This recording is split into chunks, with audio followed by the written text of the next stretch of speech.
الحمد لله والصلاة والسلام على سيدنا محمد وعلى آله وأصحابه أجمعين. الحمد لله والصلاة والسلام على سيدنا محمد وعلى آله وأصحابه أجمعين. أما بعد فأعوذ بالله من الشيطان الرجيم. بسم الله الرحمن الرحيم. واذكروا نعمة الله عليكم إذ كنتم أعداء فألف بين قلوبكم فأصبحتم بنعمته إخوانا. واذكروا نعمة الله عليكم إذ كنتم أعداء فألف بين قلوبكم فأصبحتم بنعمته إخوانا وكنتم على شفا حفرة من النار فأنقذكم منها. صدق الله العظيم. اللهم صل على سيدنا محمد وعلى آل سيدنا محمد وبارك وسلم. اللهم صل على سيدنا محمد النبي الأمي وعلى آله وأصحابه وسلم. میرے معزز مسلمان بزرگوں، عزیز بھائیوں اور امت مسلمہ کے مقدس ماں اور بہنوں، پچھلے اتوار کو ہم نے عرض کیا تھا آمد رسول صلی اللہ علیہ وسلم سے پہلے دنیا کے احوال، دنیا کے حالات، اس وقت کا معاشرہ، اس کے خد و خال کیا تھے. عرض کیا تھا کہ اس وقت وہاں شرک کا دور تھا، تصویر سازی اور مجسمہ سازی تھی. مجسمے بنائے جاتے تھے، تصویر سازی تھی، تصویریں جسے کہیں کہ بنائی جاتی تھی. اور عرض کیا تھا کہ شراب نوشی تھی، لوٹ مار کی کثرت تھی، بچیوں سے نفرت تھی، کتوں سے بڑا پیار تھا. کتوں سے بڑا پیار تھا، بچیوں سے نفرت ہوتی تھی. سود کی کثرت تھی اور عورت اپنا حسن و جمال کا اظہار کیا کرتی تھی. تو اللہ تعالیٰ نے اس پورے دور کو دو جملوں میں ذکر کر دیا کہ آپ کی آمد سے پہلے دنیا کے حالات یہ تھے. اذ کنتم اعداء، تمہاری آپس میں دشمنیاں تھیں. وکنتم علی شفا حفرۃ من النار، اور تم جہنم کے کنارے کھڑے تھے، ہلاکت تک پہنچ گئے. یہ اس پورے دور کی تصویر ہے.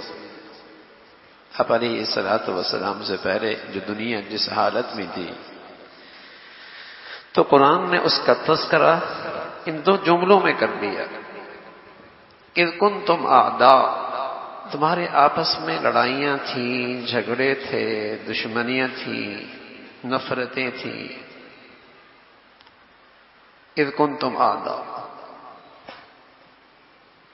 قبائلی جھگڑے بھی تھے، نسلی جھگڑے بھی تھے، قومی جھگڑے بھی تھے، ذاتی جھگڑے بھی تھے، جھگڑے ہی جھگڑے تھے. اذ کنتم اعداء، ایک دوسرے کے دشمن تھے. اور تمہاری زندگی یہ تھی کہ وَكُنْتُمْ عَلَى شَفَا حُفْرَةٍ مِّنَ النَّارِ، تم بالکل جہنم کے کنارے کھڑے تھے. سبحان اللہ. وَاذْكُرُوا نِعْمَةَ اللَّهِ، اللہ نے تمہیں نعمت دے دی، ہدایت کا تحفہ دے دیا. پھر کیا ہوا؟ تمہیں اللہ کے نبی کی شکل میں جو نعمت ملی ہے، فَأَلَّفَ بَيْنَ قُلُوبِكُمْ، تم آپس میں شیر و شکر ہو، بھائی بھائی ہو. رنگ کے، نسل کے، قبائل کے، ذاتیات کے، قومیت کے سارے بت گر گئے. تم سب یکجان ہو گئے. فَأَلَّفَ بَيْنَ قُلُوبِكُمْ، تمہارے اندر ایک دوسرے کے لیے محبتیں، الفتیں، آپس کا اتفاق یہ آ گیا.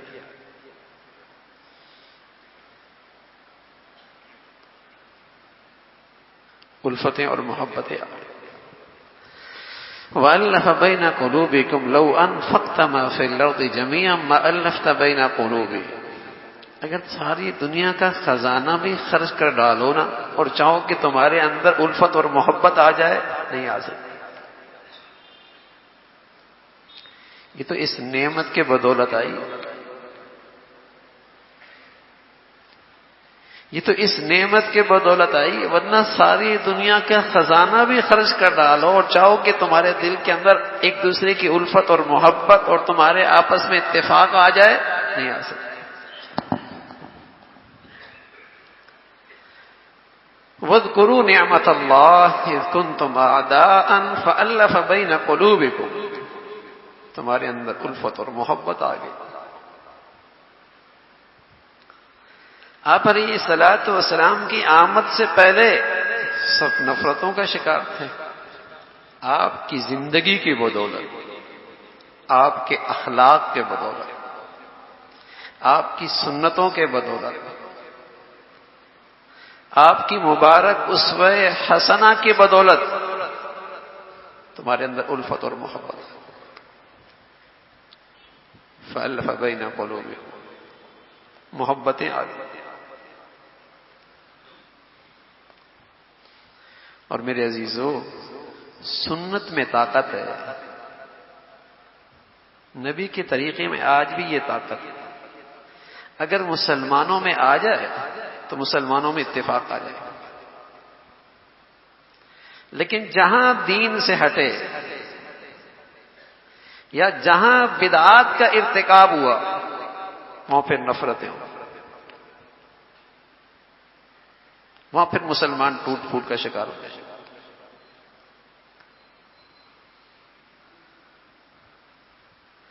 جو چیز جہالت کی وجہ سے ہو یا فرقہ پرستی کی وجہ سے یا تعصب کی وجہ سے، اسے کسی دلیل کی ضرورت نہیں ہوتی.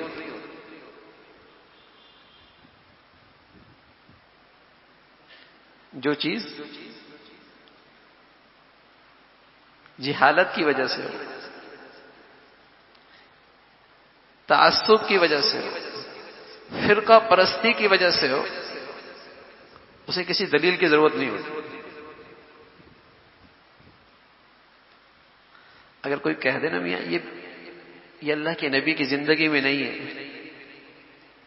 یہ کام حضور نے نہیں کیا، یہ چیز صحابہ نے نہیں کی، یہ چیز تابعین نے نہیں کی، اہل سنت والجماعت کے جو بڑے 4 ائمہ ہیں، امام مالک، امام شافعی، امام ابو حنیفہ، امام احمد بن حنبل رحمہم اللہ، ان کی زندگی میں نہیں.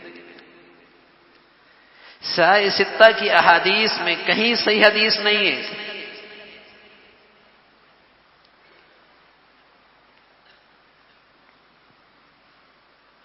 لیکن جہالت، فرقہ پرستی، تعصب، اس سے امت ٹوٹتی ہے، اس سے امت میں تقسیم ہوتی ہے. سنت میں مسلمان نہیں تقسیم ہوتے. نبی کی زندگی سے امت نہیں تقسیم ہوتی، نبی کی محبت میں بھی امت تقسیم ہوگی.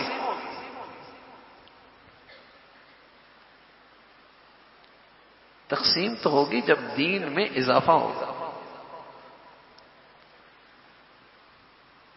جو چیز دین میں نہیں، جب ہم اس کو دین بنائیں گے تب یہ امت تقسیم ہوگی. آپ علیہ الصلوۃ والسلام دنیا میں آئے تو فرمانے لگے میں اپنی امت کے لیے 2 عید مقرر کرتا ہوں، عید الفطر، عید الاضحیٰ. اب امت میں کوئی کہہ دے کہ میاں میں 1 مناؤں گا، 2 نہیں مناؤں گا، تو امت تقسیم ہوگی نہیں ہوگی؟ اور کوئی کہہ دے میں 3 مناؤں گا، بتاؤ تب بھی تقسیم ہوگی نہیں ہوگی؟ کوئی کہے گا میں 4 مناؤں گا، تب بھی تقسیم ہوگی نہیں ہوگی؟ لیکن 2 میں تو مشرق، مغرب، شمال، جنوب کا کوئی مسلمان تقسیم نہیں ہوگا نا، سب 2 منائیں گے. نبی کے طریقے میں تو تقسیم نہیں ہے. جب کوئی کہہ دے نہیں 2 نہیں 1 ہے، مسلمان تقسیم ہو گئے. جب کوئی مسلمانوں میں یہ کہہ دے کہ دونوں تین ہیں، مسلمان تقسیم ہو جائیں گے. آدھے لوگ کیک کاٹ رہے ہیں، آدھے لوگ عید کی نماز پڑھ رہے ہیں، آدھے نہیں پڑھ رہے، تقسیم ہو جائیں گے.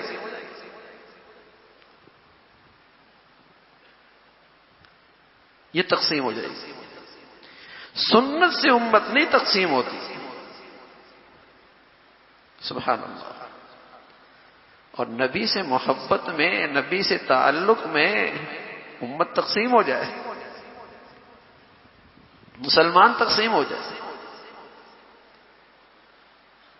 میرے عزیزوں، سچ بتاؤں، کچھ لوگ تو بیچارے جہالت میں، فرقہ پرستی میں، تعصب میں یہ سب کچھ کرتے ہیں.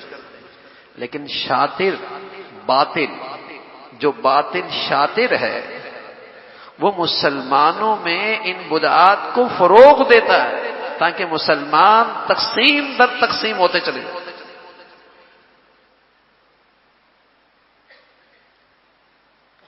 آج دیکھو نا، مسلمان کسی بھی اسلام کے حکم کے لیے اکٹھے نہیں ہو سکتے.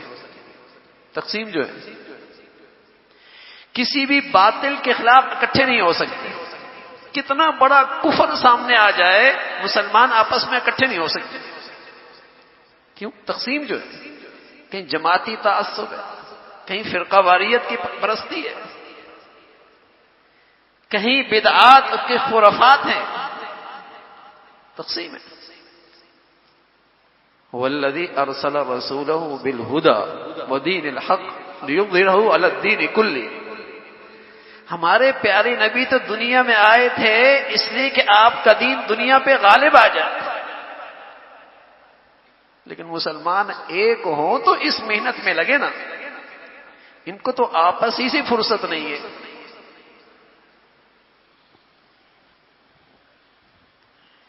شاطر باطل مسلمانوں میں یہ بدعات کو فروغ دیتا ہے.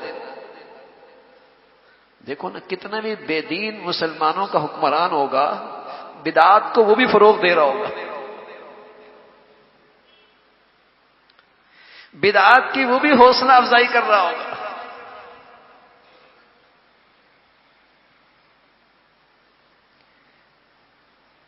باطل سے باطل حکمران بھی اس کی حوصلہ افزائی کر رہا ہوگا. لیکن نبی کی دین کی حوصلہ افزائی نہیں کرے کہ آج دنیا میں، اسلامی دنیا میں، مسلمانوں کے ملکوں میں نبی کا دین کا سب سے بڑا حکم نماز، اس کو فروغ دو نا. نبی کی زندگی کی سچائی، اسے فروغ دو نا قومی سطح پہ. نبی کی زندگی کا حیا، اسے قومی زندگی پہ فروغ دو. یہ نہیں دیں گے.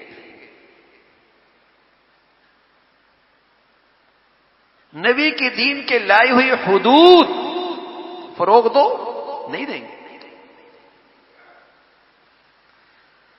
بے دین سے بے دین حکومت بدعات کو فروغ دے گی تاکہ مسلمانوں میں تقسیم ہو، نفرتیں بڑھیں. آج کی دنیا تو بہت جدید دنیا ہے. سالوں پہلی تاریخ بھی آپ آسانی سے آج نکال سکتے ہیں، صدیوں پہلی تاریخ بھی آج نکال سکتے ہیں. تو قرآن میں، حدیث میں کہیں نہیں ہے کہ آپ علیہ الصلوۃ والسلام جس دن پیدا ہوئے، یہ بات تو طے ہے کہ وہ پیر کا دن ہے، اور یہ بھی طے ہے کہ وہ صبح کا وقت ہے.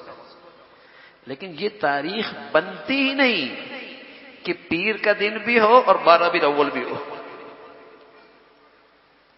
تو میں عرض کروں، تاریخیں نکالنا بھی آسان ہے نا. 5 صدیاں پہلے بھی آپ تاریخ نکال سکتے. وہ 9 تاریخ بنتی ہے، تب پیر کا دن بنتا ہے. وہ تاریخ بنتی نہیں.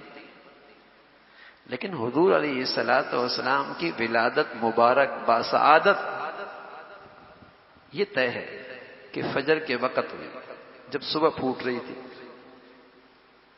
اور وہ دن اتوار کا تھا، پیر کا دن تھا، اور وہ ربیع الاول کا مہینہ تھا. یہ 3 باتیں آتی ہیں. ربیع الاول کا مہینہ تھا، پیر کا دن طے ہے اور وہ فجر کا وقت. تو آپ کی ولادت کی نسبت کس سے ہے بھائی؟ فجر سے بھی ہے. آپ کی ولادت کی نسبت پیر کے دن سے بھی ہے. آپ کی ولادت کی نسبت ربیع الاول سے بھی ہے. تو پھر برکت کا وقت تو روز فجر کا ہوا نا. پھر تو مبارک گھڑی روز ہر پیر کا دن ہوا نا، ہر پیر کا دن. صرف ربیع الاول ہی کیوں؟ آپ کی پیدائش تو صبح کے وقت ہوئی، تو پھر ہر 24 گھنٹے کے بعد.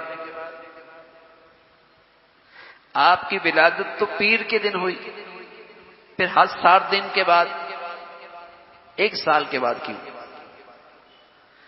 اور اگر 1 سال کے بعد کرنی ہی ہے تو پھر مہینے میں 4 دن، کہ صبح بھی ہو، پیر بھی ہو، ربیع الاول بھی ہو. مہینے میں 4 تاریخیں آتی ہیں. صبح بھی ہو، پیر بھی ہو، ربیع الاول بھی ہو. یہ تو کسی عقل کے پیمانے میں بھی نہیں آتی، نقل میں تو ہے ہی نہیں. اللہ کے نبی صلی اللہ علیہ وسلم ساری زندگی رہے، آپ نے تو کوئی اہتمام نہیں کیا. پھر حضرت ابو بکر کی خلافت رہی، آپ نے تو کوئی اہتمام نہیں کیا. حضرت عمر کی خلافت ہوئی، آپ نے تو کوئی اہتمام نہیں کیا. حضرت عثمان کی خلافت ہوئی، کوئی اہتمام نہیں. حضرت علی کی خلافت ہوئی، کوئی اہتمام نہیں ہوا. رضوان اللہ علیہ اجمعین. حضرت حسن کا دور آیا، حضرت معاویہ کا دور آیا رضی اللہ تعالیٰ عنہما. پھر تبع تابعین کا دور آیا، تبع تابعین کا دور آیا، کہیں اہتمام نہیں. اور آپ بھی جانتے ہیں جن کی عمریں بڑی ہیں، جو 70 سال کے ہیں، 60 سال کے، انہیں بھی اندازہ ہے کہ 60 سال پہلے ہمارے ہاں بھی یہ رنگ نہیں تھا. ہمارے ہاں بھی یہ رنگ نہیں تھا.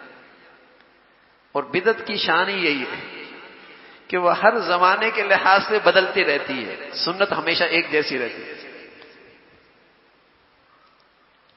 صدیاں گزر گئی، سنت ایک جیسی رہے گی. جو دین میں اضافہ ہوتا ہے وہ ہر زمانے میں اس کی شکل نہیں ہوگی، نیا رنگ ہوگا. پہلے کیک تو نہیں کاٹتے تھے، عیدی بھی نہیں دیتے تھے. پتہ نہیں وہ وقت کب آنے والا ہے، اللہ حفاظت فرمائے کہیں عید کی نماز بھی شروع نہ ہو جائے. تو افسوسناک صورت یہ ہے کہ اس سے مسلمان تقسیم ہوتا ہے، اور دین کی صحیح شکل جو مسلمانوں کی غلبی کی وجہ ہے، جو مسلمانوں کے اتفاق کی چیز ہے، وہ ایسا ایسا پیچھے جا رہی ہے. نبی کی سنتوں سے مسلمان تو ایک ہوتا ہے. نبی کے اخلاق سے یہ امت اتفاق کی طاقت میں آتی ہے، اس امت میں وحدت آتی ہے.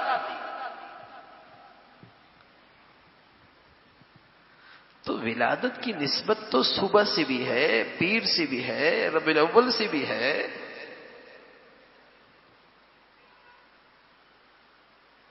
تو پھر کسی ایک صرف ربیع الاول کس معنی میں؟ لیکن جو دیکھا دیکھی، میں نے عرض کیا نا، یا تو جہالت ہے، یا فرقہ پرستی ہے، یا تعصب ہے. اور اس کے لیے کوئی دلیل کی ضرورت نہیں ہوتی. دلیل کی ضرورت ہوتی ہے سنت کے لیے، عدل کے لیے، انصاف کے لیے، صراط مستقیم کے لیے. اس کے لیے ضرورت ہوتی ہے. اور باطل کی میں عرض کر رہا ہوں، پوری محنت ہے کہ مسلمانوں میں فرقوں میں تقسیم کر کے، گروہوں میں تقسیم کر کے اتنا تقسیم کر دو کہ جب ان کے سامنے کوئی کفر بھی آئے تو یہ متحد نہ ہو سکے. یہ اس کفر کو مٹانے کے لیے آپس میں ایک نہ ہو سکیں.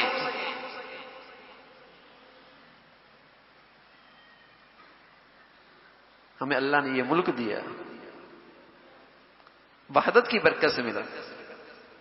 اس ملک میں قادیانی کافر کہلائے گئے آئین میں یہ مسلمانوں کے اتفاق کی برکت تھی، اتحاد کی برکت تھی۔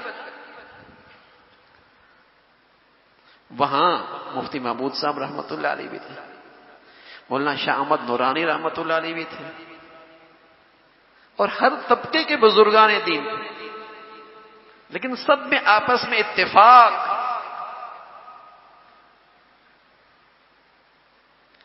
لیکن اس قسم کی خرافات سے، بدعات سے مسلمانوں میں نفرت پیدا ہوتی، مسلمان تقسیم ہوتے۔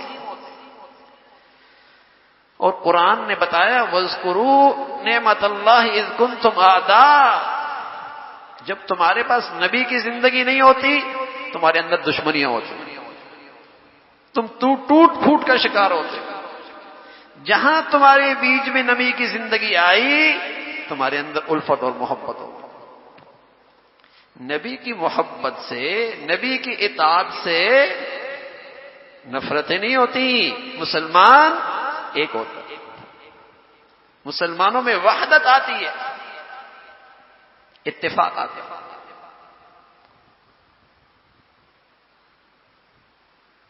نفرت وہاں آتی ہے میرے عزیزو جب مسلمان اپنے نبی کا طریقہ چھوڑ دیتے۔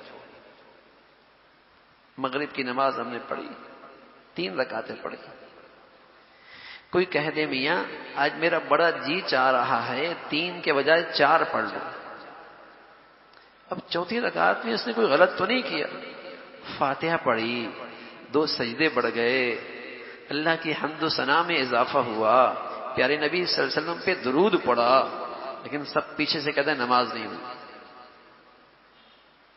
اب واقعتاً نماز نہیں، کیوں نہیں ہوئی؟ ارے میاں میرے نبی کا طریقہ نہ رہا، صحابہ نے ایسا نہیں کیا،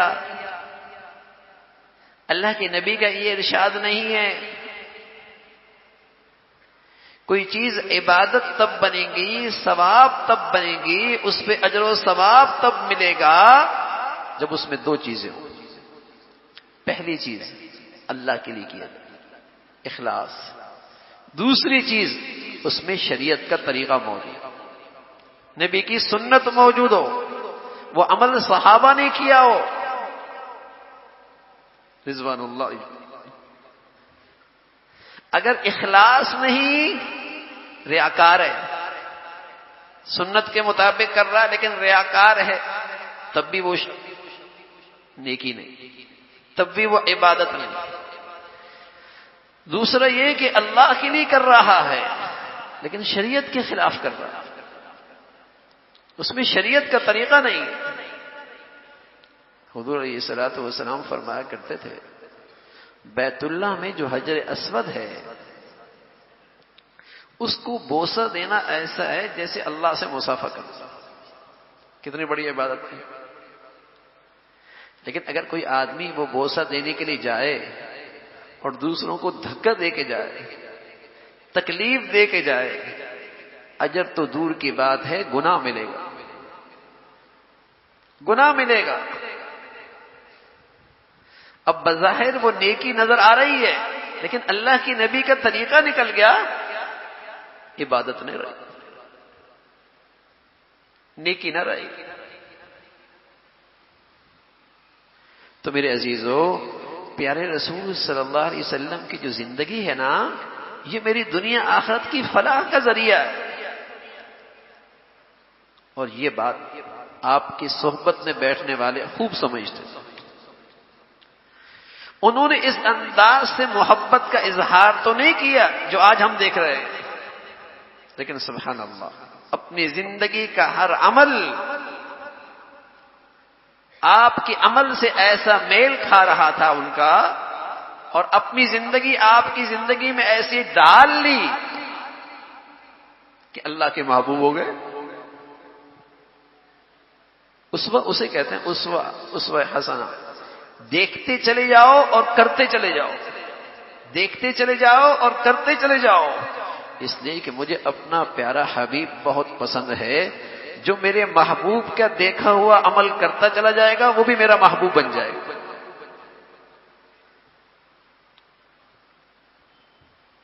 ان کی ہر ادا حضور علیہ الصلوۃ والسلام کی اطاعت کا نمونہ تھی، آپ کی اطاعت تھی۔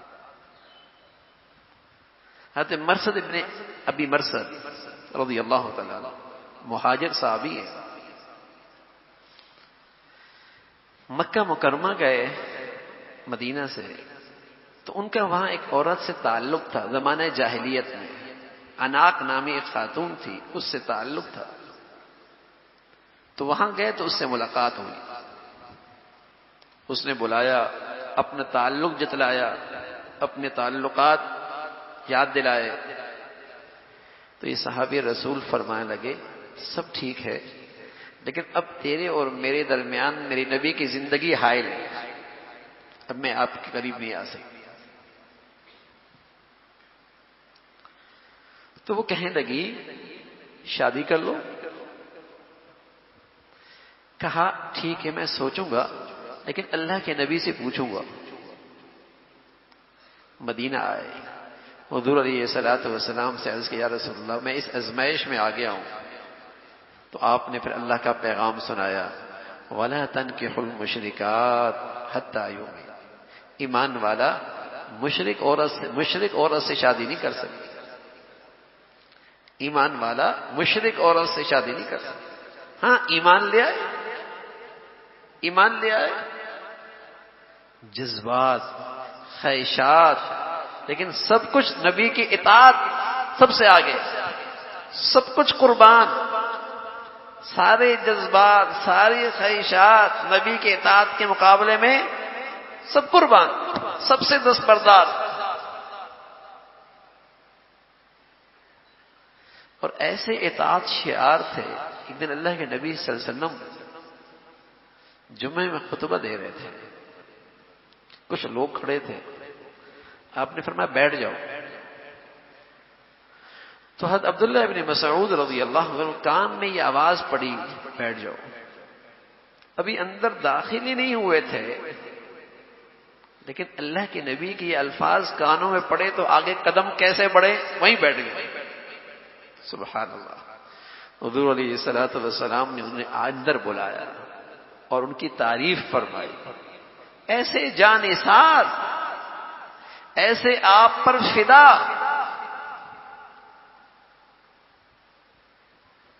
حضرت ربیع ابن عامر رضی اللہ تعالیٰ عنہ جب رستم کے دربار میں گئے، رستم کا دربار ان کا جرنیل تھا، شاہانہ زندگی اس دربار کی، تو اس نے کھانے کے لیے کچھ پیش کیا۔ جب پیش کیا تو کچھ چیز نیچے گر گئی۔ پیارے رسول صلی اللہ علیہ وسلم کی سنت یہ ہے کہ اسے اٹھا لو، ہو سکتا ہے ساری برکت اس میں ہو۔ تو جیسے ہی آپ اٹھانے لگے تو کسی نے کونی ماری۔ کیا کہیں گے لوگ؟ لوگ دیکھ رہے ہیں، کیا کہیں گے؟ سبحان اللہ۔ فرمانے لگے اَأَتْرُكُ سُنَّةَ حَبِيبِي لِهَؤُلَاءِ الْحُمَقَاءِ، میں ان احمقوں کی وجہ سے اپنے نبی کا طریقہ چھوڑ دوں؟ یہ تو نہیں ہو سکتی۔ یہ ہے نبی سے محبت، یہ ہے نبی کی عظمت، یہ ہے نبی سے عقیدت، یہ ہے نبی کا حق کہ کہیں دنیا میں چلے جاؤ اپنی وضع نہ بدلو، اپنی شکل و صورت نہ بدلو، اپنے طور طریقے نہ بدلو، زمانے سے مرعوب نہ ہو۔ تمہارے نبی کے طور طریقوں میں تمہارے لیے عزت ہے، تمہارے نبی کے طور طریقے میں تمہارے لیے دنیا آخرت کی سعادت ہے۔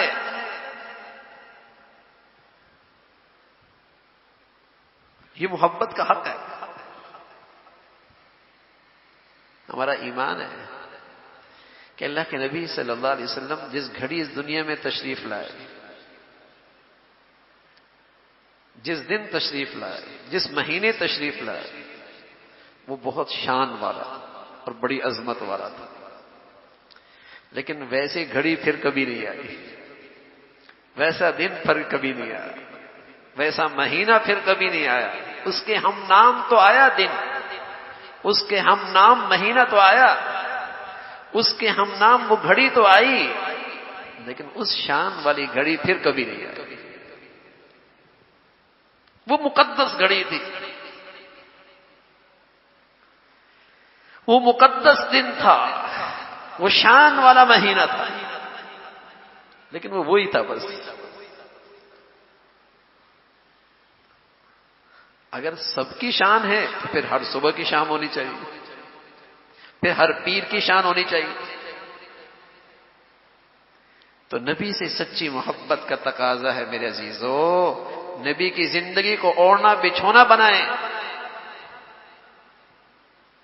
حضرت عثمان رضی اللہ تعالیٰ عنہ، آپ علیہ الصلوۃ والسلام نے حدیبیہ کے موقع پہ انہیں سفارت کی ذمہ داری دی. جاؤ مکہ والوں سے کہو ہم جنگ کرنے نہیں آئے، ہم طواف کرنے آئے ہیں، طواف کر کے عمرہ کر کے واپس چلے جائیں. رات آپ اپنے بھتیجے کے ہاں ٹھہرے، اب تک وہ مسلمان نہیں ہوا تھا. جب صبح ہوئی، صبح کا وقت ہوا، مذاکرات کے لیے نکلے تو آپ کی ازار ٹخنوں سے اونچی تھی. بھتیجا کہنے لگا چچا، سرداران قریش کی شان یہ ہوتی ہے کہ ان کی ازار نیچے ہوتی ہے. اب قریش کے سرداروں سے مذاکرات کرنے کے لیے اس حالت میں جا رہے ہیں، مذاکرات میں جان نہیں پڑے گی. تو عثمان فرمانے لگے ہاکذا ازار صاحبنا، میرے محبوب کی ازار تو ایسی تھی، جان پڑے نہ پڑے، دنیا کس نظروں سے دیکھے، میرے نبی کی ازار تو ایسی تھی. میرے نبی کا طریقہ تو یہی. ہاں میرے عزیزو، جب نبی کے دل میں عظمت ہوتی ہے نا تو اس کے طور طریقوں کی بھی عظمت ہوتی ہے، پھر اس کے طور طریقوں کی بھی عظمت ہوتی ہے.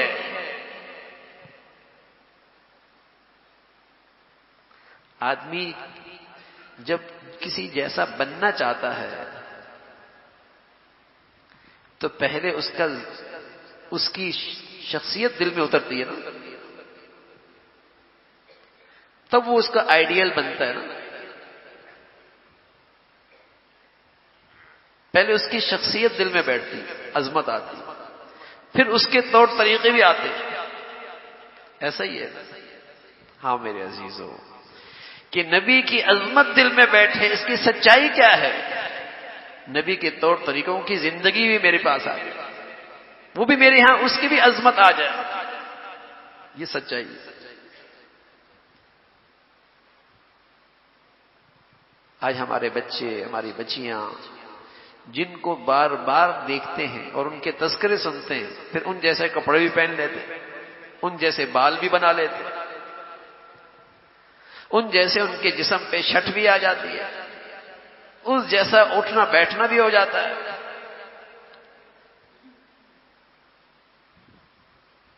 تو میرے عزیزو، نبی کی سیرت پڑھیں، اپنے گھروں میں بھی نبی کی سیرت کے تذکرے ہوں. نبی کی زندگی تو پڑھیں نا. آپ علیہ الصلوۃ والسلام کی زندگی کیسی تھی؟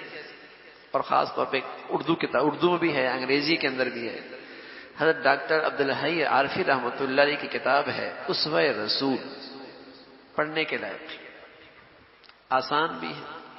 اس میں آپ کی پوری عملی زندگی ہے، صبح سے لے کر شام تک، شام سے لے کر صبح تک. اسوہ رسول انگریزی میں بھی ہے، اردو میں بھی. آدمی سرانے پہ رکھے اور اس کا مطالعہ کرتا رہے اور اس کو اپنی زندگی کو اس کے مطابق ڈھالنے کی کوشش کرے، اپنی زندگی اس کے مطابق ڈھالتا چلا جائے. اسوہ رسول. اور ایک اور چھوٹی سی کتاب ہے علیکم بسنتی، علیکم بسنتی، یہ بھی اچھی کتاب ہے، بہت ہی مختصر سی ہے. تو اپنے گھروں میں سیرت کی تعلیم، سیرت کے تذکرے، اپنی نبی کی زندگی کے تذکرے. جب اللہ نے آپ حبیب صلوات والسلام کی شکل میں نعمت دی ہے نا، تو جب نعمت ملتی تو پھر خوشی ایک دن نہیں ہوتی، پھر اس نعمت کی خوشی مسلسل ہوتی ہے، صبح شام ہوتی ہے، رات دن ہوتی ہے، ہر ہفتے ہر مہینے ہوتی ہے، نعمت مل گئی ہے۔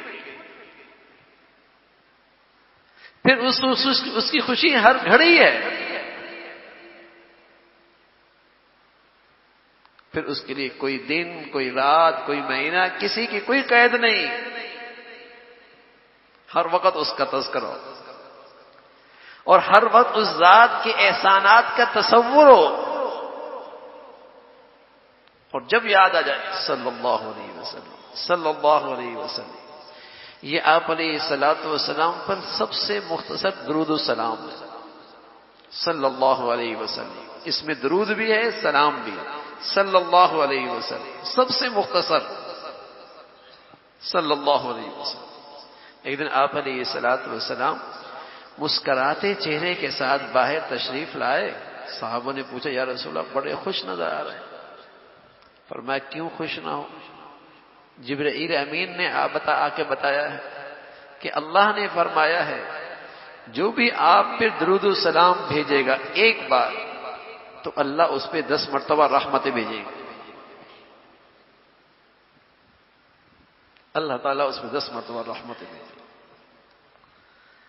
تو اچھی بات تو یہ ہے 24 گھنٹوں میں سے کوئی وقت نکال کر اکیلے بیٹھ کے اپنی نبی کی محبت، عظمت دل میں لے کر اور آپ کے احسانات کا تصور کر کے آپ پہ درود پڑھیں، کوئی وقت نکال، صبح شام رات دن، کوئی گھڑی نکال، آپ پہ درود پڑھیں۔ آپ علیہ الصلوۃ والسلام کی محبت میں اضافہ ہو اور پھر اللہ کی رحمت کے آپ مستحق بنیں گے، ورنہ جب یاد آ جائے صلی اللہ علیہ وسلم، صلی اللہ علیہ وسلم۔ حضرت مولانا زکریا رحمۃ اللہ، شیخ الحدیث رحمۃ اللہ علیہ، مولانا زکریا رحمۃ اللہ، حضرت نے پوری ایک کتاب لکھی ہے فضائل درود شریف، فضائل درود شریف، اور فرمایا کہ اگر کسی کو کوئی مشکل آ جائے اور پریشانی ہو تو کثرت سے درود شریف پڑھے، فرمایا اس کثرت کی کم از کم مقدار ہے 500 مرتبہ، فرمایا اگر اس کو اہتمام اور کثرت سے پڑھے گا اللہ اس کی مشکل آسان فرما دے۔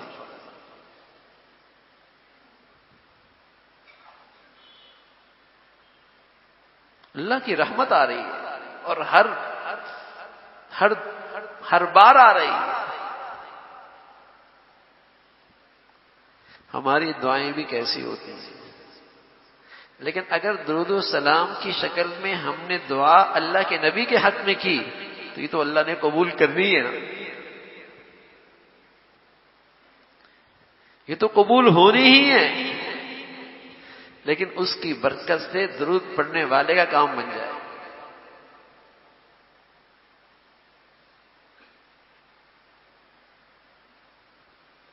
تو اپنے نبی صلی اللہ علیہ وسلم سے محبت کا اظہار اس انداز سے کریں، اس انداز سے کریں۔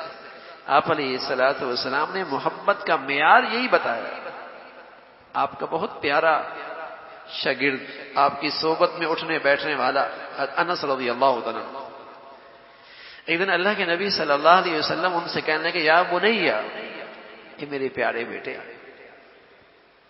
ان تقدر ان تصبح وتمسی وليس في قلبك غش لأحد فافعل وذلك من سنتي ومن أحب سنتي فقد أحبني ومن أحبني كان معي في الجنة۔ انس بیٹے یوں کہا یا بنی، اے میرے پیارے بیٹے، یا بنی، فرمایا ان تقدر، اگر تجھ سے یہ ہو سکے، اگر تجھ سے یہ ہو سکے، آسان نہیں ہے، اگر تجھ سے یہ ہو سکے کہ تیری صبح شام ایسی گزرے کہ تیرے دل میں کسی مسلمان کے لیے برائی نہ ہو، کھوٹ نہ ہو، حسد نہ ہو، کینہ نہ ہو، بغض نہ ہو، ان تقدر ان تصبح وتمسی وليس في قلبك غش لأحد فافعل، تو بیٹے ایسا کریں۔ اور ساتھ فرمایا وَذَلِكَ مِن سُنَّتِي، میرا طریقہ تو یہی ہے، میرا طریقہ تو یہی ہے، میرا اخلاق تو یہی ہے، میری عادت تو یہی ہے، میں اپنا دل اپنے مسلمانوں کے لیے ہر وقت صاف رکھتا ہوں۔ وَذَلِكَ مِن سُنَّتِي، اور فرمایا مجھ سے محبت کا معیار کیا ہے، مجھ سے محبت کا معیار کیا ہے، میری محبت میں کون سچا ہے، اور یہ بتانے والے خود محبوب خدا ہیں، یہ بتانے والے خود محبوب خدا ہیں، خود بتا رہے کہ میری محبت کا معیار کیا ہے۔ وَمَنْ أَحَبَّ سُنَّتِي فَقَدْ أَحَبَّنِي، جس کو میرے طور طریقوں سے محبت ہے نا، حقیقت میں اسی کو مجھ سے محبت ہے۔ اللہ کی شان ہے، اللہ کے نبی نے کیا بات فرمائی ہے۔ جب آپ کی ولادت ہوئی تو آپ کا چچا ابو لہب، اس کی ایک باندی تھی صوبیہ، آپ کے والد کا نام عبداللہ تھا، وہ بہت جلدی انتقال فرما گئے۔ ان کے بھائی ابو لہب بھی تھے جو مسلمان نہیں ہوئے تھے، لیکن جب آپ کی پیدائش ہوئی اور انہیں پتہ چلا کہ میرے اس بھائی کے ہاں پیدائش ہوئی جس کا بھی انتقال ہوا ہے، عبداللہ کے ہاں، اور جس باندی نے خوشخبری دی صوبیہ، خوشی میں اسے آزاد کر دیا، ابو لہب نے اسے آزاد کر دیا۔ لیکن یہی چچا جب اللہ کے نبی صلی اللہ علیہ وسلم نے فرمایا کہ جس زندگی کو تم اختیار کر رہے ہو یہ ناکامی اور جہنم کی زندگی ہے، اور جو میرے طریقے ہیں اور جو میں زندگی لے کے آیا ہوں اس میں انسانیت کی فلاح اور کامیابی ہے، تو اسی چچا نے سب سے پہلے پتھر اٹھایا، سب سے پہلے اسی چچا نے پتھر اٹھا کے مارا ابو لہب۔ کہاں؟ صوبیہ کو آزاد کر رہا، اور کہاں جب نبی کے طور طریقے کی بات آئی تو وہ اس سے برداشت نہیں ہوا۔ ہاں میرے عزیزو، سود کے اڈے پہ کمکمے تو لگا دیں گے، سود نہیں چھوڑیں گے۔ عدالتوں کے دیواروں پہ چراغا تو ہو جائے گا، لیکن نبی کا عدل نہیں زندہ کریں گے، نبی کا عدل نہیں زندہ کریں گے، نبی کا انصاف نہیں زندہ کریں گے۔ حضور علیہ الصلوۃ والسلام فرمانا کہ میری محبت کا معیار ومن احب سنتی فقد احبنی، جس نے میرے طور طریقوں کو پسند کیا اس نے مجھ سے محبت کی، اور جس نے مجھ سے محبت کی وہ جنت میں میرے ساتھ ہے، وہ جنت میں میرے ساتھ ہے۔ تو میرے عزیزو، اپنی نبی کی اداؤں کو تلاش کرو، سنتوں کو تلاش کرو، اخلاق کو تلاش کرو، اسے اپناؤ۔ یہ شفاعت کا ذریعہ ہے، یہ نجات کا ذریعہ ہے، یہ نجات کا ذریعہ ہے۔ تو آپ علیہ الصلوۃ والسلام کی سیرت کا مطالعہ ہو، اپنے گھروں میں تعلیم ہو، اور ساتھ ساتھ آپ کے احسانات کا تصور کر کے آپ علیہ الصلوۃ والسلام پہ درود و سلام، درود و سلام، یہ محبت کا اظہار ہے۔ اور جس قدر ہم سنتوں کو فروغ دیں گے، مسلمان محبتوں سے گلشن میں جڑتے چلے جائیں گے، اور اللہ تعالی ہمیں اور تمام مسلمانوں کو بدعات سے محفوظ فرمائے، جس سے مسلمان تقسیم بھی ہوتے ہیں، اور سچ بتاؤں دین کی شکل بھی بدل جاتی ہے، دین کی شکل ہی بدل جاتی ہے۔ آج جو بچے بچیاں ان چیزوں کو دیکھتے ہیں وہ تو سمجھیں گے بیچارے ہم نے تو دین دیکھا ہی یہی ہے، اور آپ کے بڑے بوڑھے جانتے ہیں پہلے یہ کچھ بھی نہیں تھا، 30 40 50 سال پہلے یہ کچھ بھی نہیں تھا۔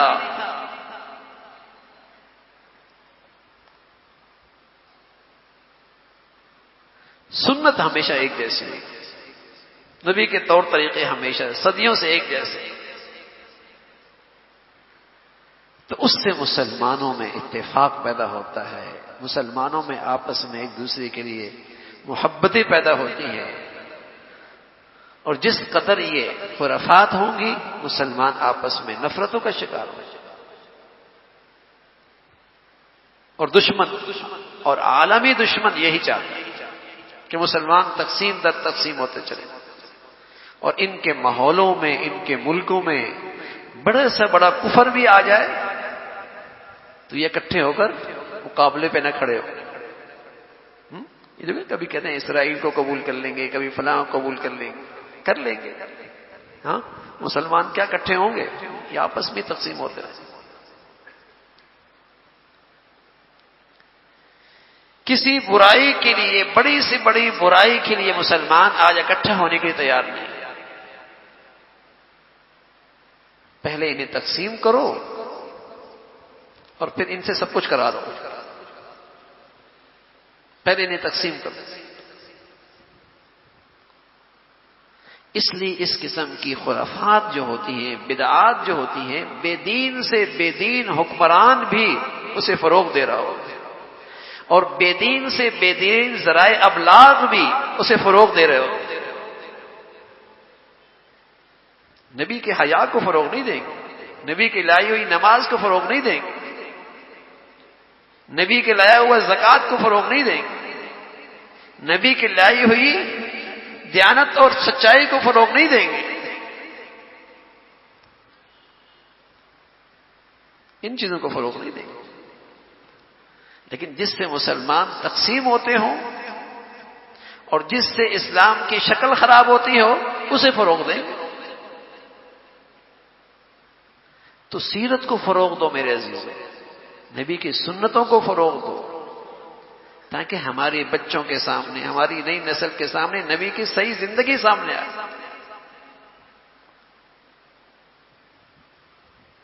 اور اس میں اللہ کے ہاں بھی محبوبیت ہے، اور میرے اور آپ کی فلاح کا واحد نسخہ ہے رسول اللہ صلی اللہ علیہ وسلم کی زندگی۔ اور صحابہ کی سب سے بڑی کامیابی یہی تھی کہ آپ اپنی نبی کی زندگی سے ایک انچ بھی دستبردار ہونے کے لیے تیار نہیں تھے۔ زمانہ کیا کہے گا، دنیا کیا کہے گی؟ آج تو نبی کا دین اسلامی دنیا میں غریب ہو چکا ہے، غریب، اجنبی ہو گیا۔ حضور علیہ الصلوۃ والسلام فرمایا کرتے تھے الدین بدا غریبا وسیعود غریبا، دین جب آیا تھا تو ایک مسافر تھا، ایک اجنبی چیز تھی، لوگ اجنبی نظروں سے دیکھتے تھے جیسے مسافر کو اجنبی نظروں سے دیکھا جاتا ہے۔ فرمایا ایک وقت پھر آئے گا، دین پھر اجنبی ہو جائے گا، اور آج اسلامی دنیا میں مسلمان ہے، اسلام کا ہے۔ آج دنیا میں، اسلامی دنیا میں مسلمان ہے، اسلام کا ہے، دین وہاں اجنبی ہوتا جا رہا ہے۔ لیکن رسول اللہ صلی اللہ علیہ وسلم نے دعا دی ہے، فرمایا فطوبى للغرباء الذين يصلحون ما افسد الناس من بعدي من سنتي، فرمایا اے اللہ تو انہیں خوش خرم رکھنا، تو انہیں سدا خوش رکھنا۔ اللہ کے نبی کی دعائیں لیں، پیارے نبی کی دعائیں لیں، اگر آج دعائیں لیں گے کل نبی کے ہاتھ سے حوض کوثر کا پانی پئیں گے، کل پیارے نبی کے شفاعت کے جھنڈے تھلے کھڑے ہوں گے۔ فطوبى للغرباء الذين يصلحون ما افسد الناس من بعد من سنتي، اے اللہ تو نے خوش خرم رکھنا جن طور طریقوں کو دنیا اپنی خوشیوں سے، اپنی تقریبات سے، اپنے لباس سے، اپنے گھروں سے، اپنے بازاروں سے، اپنی زندگیوں سے دنیا میرے طور طریقوں کو نکال رہی تھی، انہوں نے پھر انہیں اپنے سینے سے لگا لیا، ان سنتوں کو پھر زندہ کر لیا۔ اے اللہ تو انہیں خوش و خرم رکھ۔ پیارے نبی کی میٹھی سنتوں کو زندہ کرنا، پیارے نبی کی دعائیں لینا۔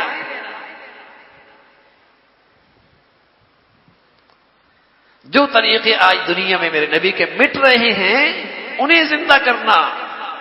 اللہ کے نبی سے سچی محبت ہے، آپ کی دعائیں ملیں گی۔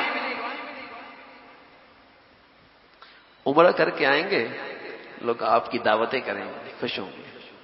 لیکن آج کا نوجوان داڑھی رکھ لے گا، ابا بھی کہیں گے بیٹے کوئی عمر ہے. یہ بیٹی عمرہ کر کے آئے گی، سب تعریفیں کریں گی. حیا کی چادر اوڑھ لے گی، بیٹی راج شادی کیسے ہوگی، رشتہ کیسے ہوگا.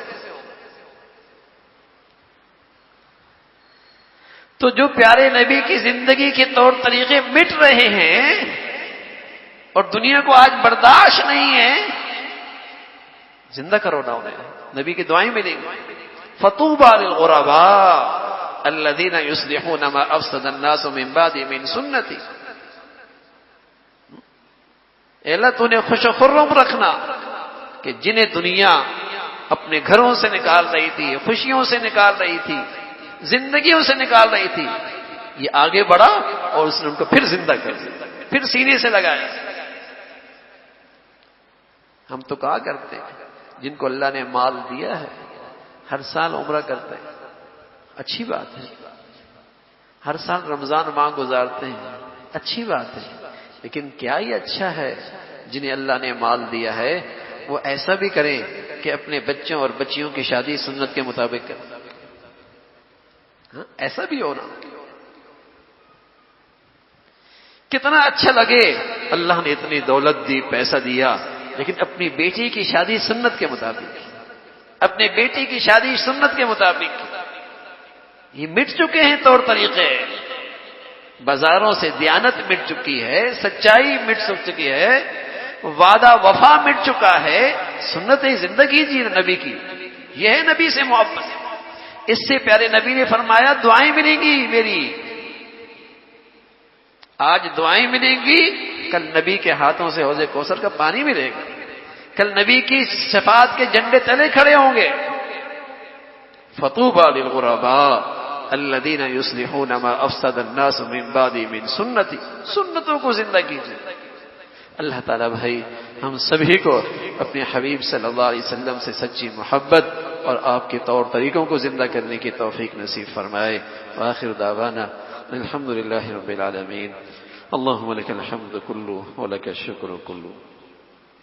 اللهم لك الحمد كله ولك الشكر كله.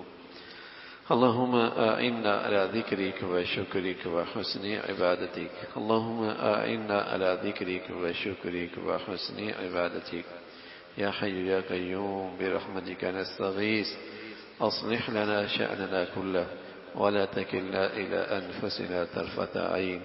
يا حي يا قيوم برحمتك نستغيث أصلح لنا شأننا كله ولا تكلنا إلى أنفسنا طرفة عين. یا ارحم الراحمین جو کچھ کہا سنا عمل کی توفیق نصیب فرما. ایمان والی، عافیت والی، صحت والی زندگی نصیب فرما. اے مولا کریم اپنی محبت نصیب فرما. اپنے پیارے حبیب کی سچی محبت عطا فرما. اور جن سے آپ محبت کرتے ہیں، جو آپ سے محبت کرتے ہیں، ان کی محبت نصیب فرما. یا ارحم الراحمین اپنے پسند کا جینا نصیب فرما. کلمے والی موت نصیب فرما. بری زندگی سے، بری موت سے، برے حالات سے محفوظ فرما. اے مولا کریم مسلمانوں میں ایمانی اسلامی بھائی چارہ عام فرما. اسلامی ایمانی اخوت کو زندہ فرما. مسلمانوں کو ہر قسم کے انتشار سے، بدعات سے، خرافات سے محفوظ فرما. اے مولا کریم جو مسلمانوں میں بے حیائی، فحاشی اور بے دینی کو فروغ دے رہے ان کے شر سے محفوظ فرما. اے مولا کریم ہمارے ملک میں نیکی اور نیکی کی شکلوں کو غلبہ نصیب فرما. اے مولا کریم نبی کے طور طریقوں کو عام کرنے کے لیے ہماری زندگیاں قبول فرما. اے مولا کریم اپنے فضل سے، اپنے کرم سے یہاں جو شر کی طاقتیں ہیں، بے حیائی کی طاقتیں ہیں، انہیں نیست و نابود فرما. یا ارحم الراحمین اپنے فضل سے تمام حاضرین حاضرات، سامعین سامعات کی تمام جائز حاجات کو پورا فرما. مشکلات کو آسان فرما. پریشانیوں کو ختم فرما. حلال عطا فرما. برکت والا عطا فرما. اے مولا کریم حرام سے محفوظ فرما. یا ارحم الراحمین ہمارے بچے بچیوں کو حرام سے محفوظ فرما. حلال میں برکت عطا فرما. اے مولا کریم اپنے فضل سے بری زندگی سے، بری موت سے، برے حالات سے، برے لوگوں سے، بری صحبت سے، برے موذی امراض سے محفوظ فرما. یا ارحم الراحمین ہمیں اپنے بڑوں کے لیے صدقہ جاریہ بنا، ہماری اولادوں کو ہمارے لیے صدقہ جاریہ بنا۔ اے مولا کریم ہمیشہ اپنے بچے بچیوں کی تعلیم، تربیت، زندگی کے صحیح فیصلے کرنے کی توفیق عطا فرما۔ یا ارحم الراحمین جو بچیاں گھروں میں ہیں ان کے لیے نیک صالح رشتوں کا انتظام فرما، جو بچیاں گھروں میں جا چکی ہیں ان کے گھروں کو محبت اور تقوی سے آباد فرما۔ اے مولا کریم ہمیں اپنے گھروں میں پورا دین زندہ کرنے کی توفیق نصیب فرما۔ اپنے فضل سے، اپنے کرم سے مولا کریم ہمیں گھروں میں محبتوں والی زندگی نصیب فرما، سکون اور راحت کی زندگی نصیب فرما، ہمیشہ ٹوٹ پھوٹ سے، انتشار سے، بے چینی اور بے سکونی سے محفوظ فرما۔ یا ارحم الراحمین پوری امت مسلمہ کے حال پہ رحم فرما، اہل اسلام کو نیک صالح قیادت نصیب فرما۔ دنیا بھر میں جو بھی جہاں کہیں بھی تیرا دین کا کام اخلاص سے کر رہے، جو تیرے ہاں مقبول ہیں، سبھی کی حفاظت فرما، کام کرنے والوں کی مدد اور نصرت فرما، مساجد کی، مدارس کی، مکاتب کی، علماء کی حفاظت فرما۔ اے مولا کریم اپنے فضل سے ہمارے ملک کو سلامتی عطا فرما، اے مولا ہمارے ملک کو سلامتی عطا فرما۔ یا ارحم الراحمین ہمارے وطن عزیز کو سلامتی عطا فرما، اس کو اندرونی بیرونی خطرات سے محفوظ فرما، اسے استحکام عطا فرما، اندرونی بیرونی خطرات سے اور ہر قسم کی انتشار سے، ٹوٹ پھوٹ سے اس ملک کو محفوظ فرما۔ اے مولا کریم ہمارے شہر پہ رحم فرما، ہمارے ملک پہ رحم فرما، پوری امت مسلمہ کے حال پہ رحم فرما۔ ربنا تقبل منا انك انت السميع العليم وتب علينا انك انت التواب الرحيم، وصلى الله على سيدنا محمد وعلى آله وأصحابه أجمعين برحمتك.